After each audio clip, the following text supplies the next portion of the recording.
At the conclusion of this past weekend's NASCAR race at Indianapolis, things got a little heated between two drivers, and that's what I'm going to talk about here today. So let's get started. See you in 6 seconds time. Ryan Priest, and you're watching William Blackwell on YouTube. Honestly, where do I really start? Let's go back to qualifying for a brief moment. Prior to the green flag for today's NASCAR race at Indianapolis, they had a brief qualifying session. And in that session, we saw a young driver from Mitchell, Indiana, known as Chase Briscoe, qualifying on the front row. And that was very big for a lot of reasons. One, he's a rookie, and two, this is his home track, and three, he's won this race in the past, but in the Xfinity Series. So you got him on the front row alongside William Byron on the pole for Team Hendrick. And Chase Briscoe is just a rookie, like I said, and he does not have that much experience starting up front at the initial race start. He does have experience, though, racing up front, like middle of the race, at the end of the race, and so on. But not at the beginning, because at the beginning, things work a little bit different. The race leader or the pole sitter has to lead the field across the line. But later on in the race, say a caution comes out, the leader does not technically have to lead him. He has to start him, but he does not have to lead him.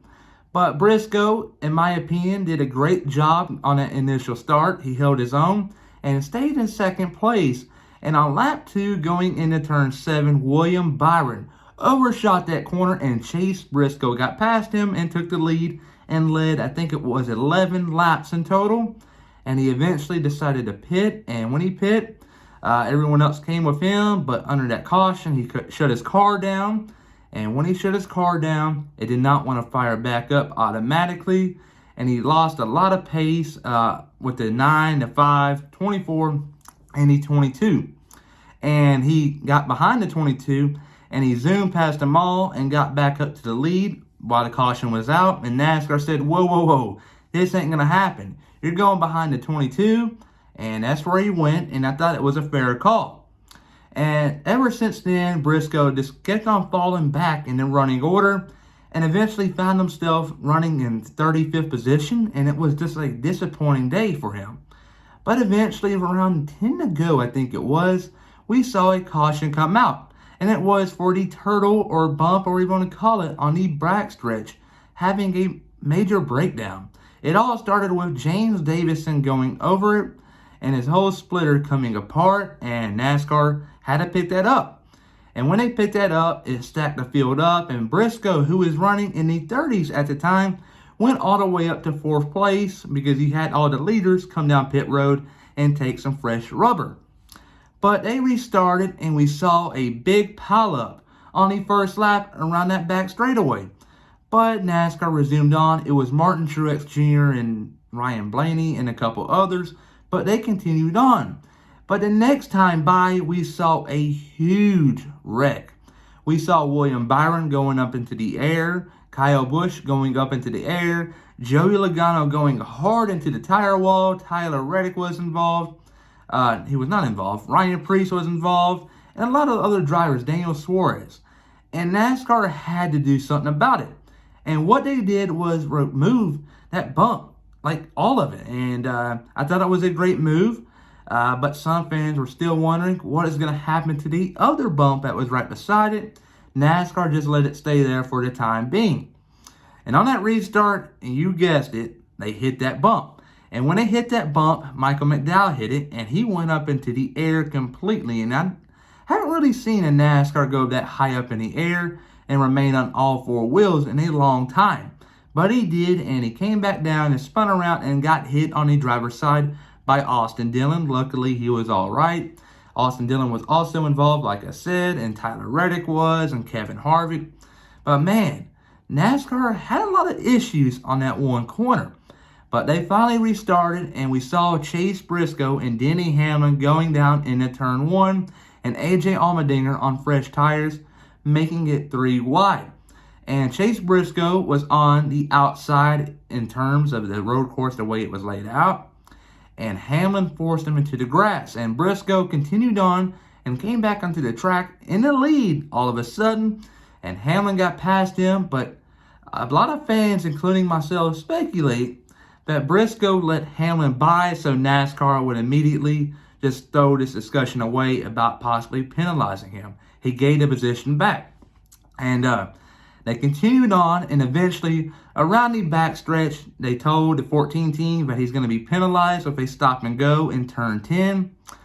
And Briscoe was not told, and I don't think they were planning on telling him either, because I think they were going to run it out and possibly get the checkered flag and then go on from there and have a little debrief with NASCAR. But no, he went in turn 10 behind the 11 car, but he was not told, but he was going for the win in his opinion, in his own words, and he wrecked the 11. And honestly, that set off a lot of controversy. And in my opinion, I think both drivers are at fault, and here's why. On that restart, like I said, AJ Allmendinger made it 3 wide, and Hamlin had to go up track. But when he did that, he was not aware of his surroundings, and it caused the 14 to go into the grass and make some contact and mess up his splitter. So aerodynamically, he wasn't doing so well. And he came back onto the track, and Hamlin bumped him here and there.